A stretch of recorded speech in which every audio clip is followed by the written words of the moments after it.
Baik, saya lanjutkan. Jadi konsep KSP dalam pemisahan zat. Jadi kita bisa melakukan pemisahan zat dengan konsep dari hasil kali kelarutan. Pemisahan ini dilakukan dengan cara menambahkan larutan elektrolit yang mampu berikatan dengan ion-ion dalam larutan yang bercampur. Jadi karena kelarutan itu berbeda-beda, maka ada ion-ion yang bisa berikatan dengan ion yang ada di dalam larutan itu, sehingga terjadi proses pemisahan atau pengendapan. Ada beberapa konsep yang menghubungkan antara QC dengan KSP. Jadi QC ini, kalau QC ini rumusnya sama dengan KSP, cuma bedanya kalau KSP itu keadaannya adalah tepat jenuh ya. Kalau QC itu keadaannya sesuai dengan berapa konsentrasi ion-ionnya. Jadi bisa jadi dia belum jenuh, bisa jadi dia tepat jenuh. Kalau QC bisa jadi dia lewat jenuh. Nah, jadi batasnya itu adalah KSP. Jadi kalau QC-nya, jadi KSP-nya di batas ya. Kalau QC-nya hasil kali kelarutannya dalam keadaan belum melampaui batas, atau QC lebih kecil daripada KSP, maka tidak ada endapan, tidak terbentuk endapan. Kemudian kalau QC sama dengan KSP, maka kondisinya tepat jenuh ya, jadi sesuai dengan ambang batasnya, maka tidak ada endapan, tapi dia sudah mencapai konsentrasi yang tepat untuk membentuk endapan. Kalau QC lebih dari KSP, maka dia lewat jenuh, maka di situ ada endapan ya, endapan yang jumlahnya lebih banyak. Oke, ini konsepnya. Kemudian alat dan bahannya kita butuhkan, yaitu rak tabung reaksi, kemudian tabung reaksinya 10 buah ya, labu Erlenmeyer, kemudian buret 50 ml, heater, termometer, statif lamp. Dan untuk bahannya adalah PbNO3 dengan KCl. Jadi kita tadi kan mau buat apa? Endapan PbCl ya. Jadi kita reaksikan antara PbNO3 ya. Ini lead 2 nitrat PbNO3, kemudian KCl potasium chloride KCl ya. Jadi kita reaksikan keduanya sehingga nanti Pb yang di sini akan bereaksi dengan Cl yang di sini, jadi membentuk PbCl2 dan Aquades sebagai pelarut. Oke. Jadi yang kita butuhkan di praktikum ini adalah larutan PbNO3 2 kali dengan konsentrasi 0,075 molar dengan volume 100 ml.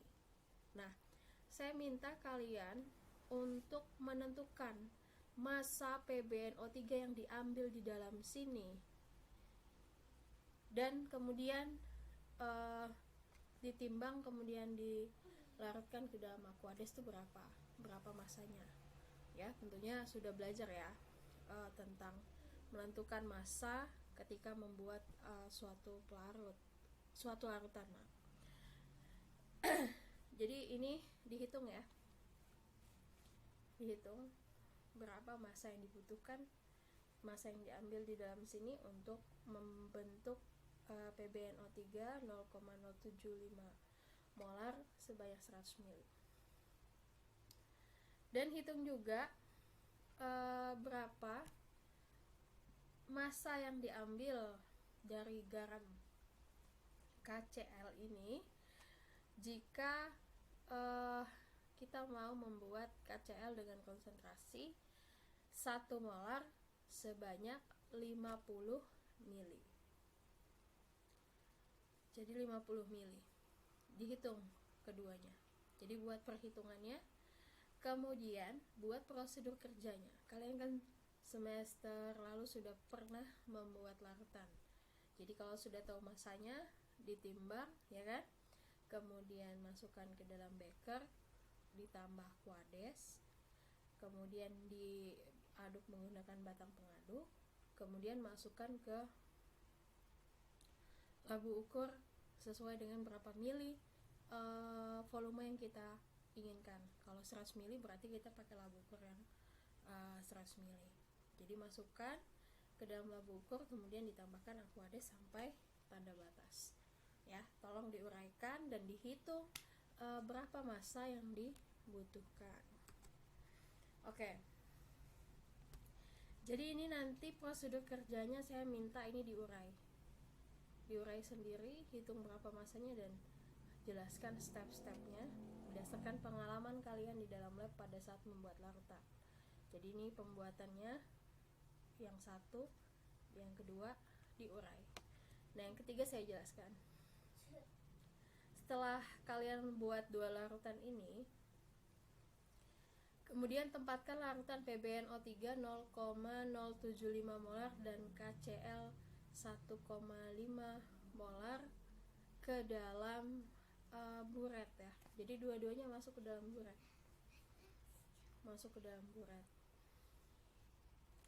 Kemudian ini yang pertama kita masukkan PbNO3 0,075 molar ke dalam buret ini.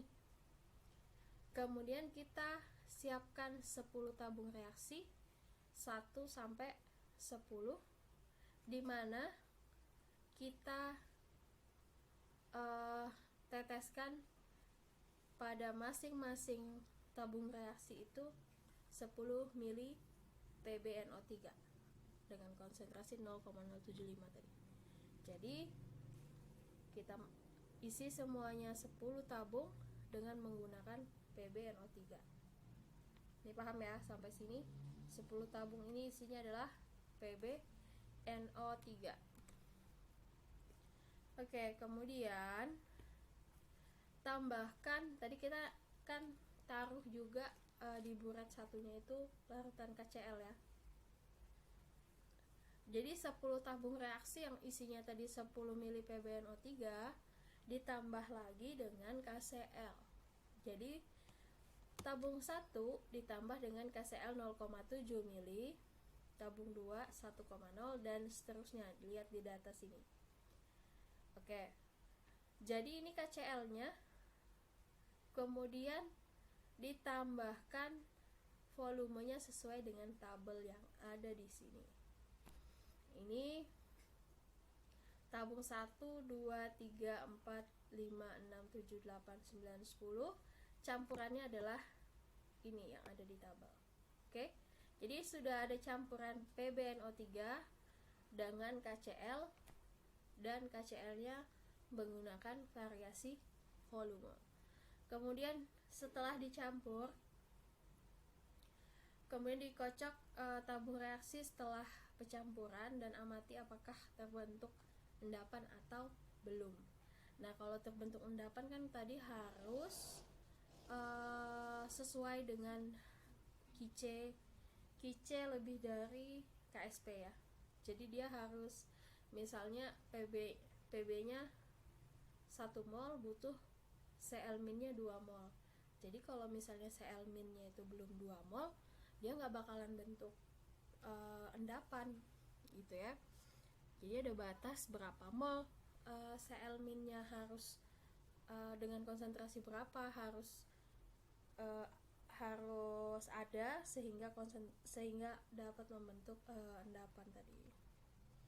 Oke, ini datanya. Nah, datanya di sini untuk campuran 1 sampai 3 itu belum ada endapannya. Nah, ini karena QC-nya belum melebihi KSP tadi. Nah, kalau yang data 4 sampai 10 itu sudah ada endapannya. Endapan PbCl2 ini endapan putih ya. Jadi ada gumpalan putih di bagian bawah, itu adalah PbCl2. Kemudian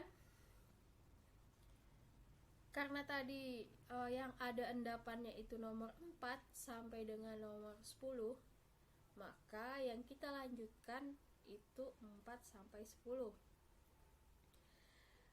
Campuran tadi kita panaskan, jadi kita siapkan labu Erlenmeyer, kita panaskan. Kemudian di dalamnya ada aquades ya, di dalamnya ada aquades yang kita panaskan. Setelah panas, kita masukkanlah tabung satu persatu tadi dari nomor 4 sampai nomor 10. Dari nomor 4 sampai nomor 10 kita masukkan tabung reaksinya. Kemudian kita amati, kita buat kecepatan pemanasannya sekitar 10 derajat Celcius per menit. Jadi setiap menit naik 10 derajat Celcius. Jadi kalau menit ke-1 10 derajat, menit kedua 20 derajat. Nah, kemudian kita masukkan termometer ke dalam tabung reaksi tadi. Jadi di sini kita panaskan tabung reaksinya, kemudian kita taruh termometer. Kita perhatikan pada suhu berapa endapan itu akhirnya larut. Jadi kita harus perhatikan pada suhu berapa endapan PbCl2 akhirnya larut, ya. Oke. Jadi ini kita mau lihat berapa sih suhu yang dibutuhkan untuk mengendapkan larutan PbCl2 yang terbentuk. Nah, kemudian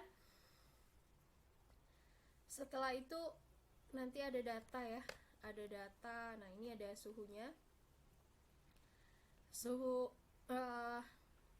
berapa suhu yang dibutuhkan tadi. Ini ada datanya ya, 4862 derajat Celcius. Ini adalah suhu yang dibutuhkan untuk melarutkan endapan yang terbentuk. Oke, kita ke perhitungan. Setelah kita tadi mencatat semua suhu yang dibutuhkan untuk melarutkan endapannya, kita buat perhitungannya. Untuk perhitungannya, kita menghitung konsentrasi Pb2+ dan Cl- dan hasil kali kelarutan. Jadi kita kan tadi harus menghitung konsentrasi ion-ionnya supaya dapat KSP kan. Nah, kita hitung milimolnya dulu.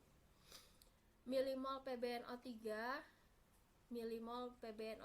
itu sama dengan volume PbNO3 dikali dengan molaritas PbNO3. Tadi volumenya kita masukkan 10 mili. Ini untuk tabung nomor 4 ya. 10 mili dikali dengan molaritasnya. Molaritas PbNO3 adalah 0,075 milimol per mili. Maka milinya habis. Dapatnya 0,75 milimol. Berarti milimol yang masuk adalah 0,75 milimol untuk PbNO3. Dan untuk milimol KCl pada campuran nomor 4 kita masukkan KCl-nya 1,6 mili. Maka rumusnya untuk mencari milimol, volume KCl dikali dengan molaritas KCl. Maka dapat milimolnya adalah 1,6 milimol. Volume total yang masuk di dalam tabung campuran nomor 4 adalah 10 mili ditambah 1,6 mili.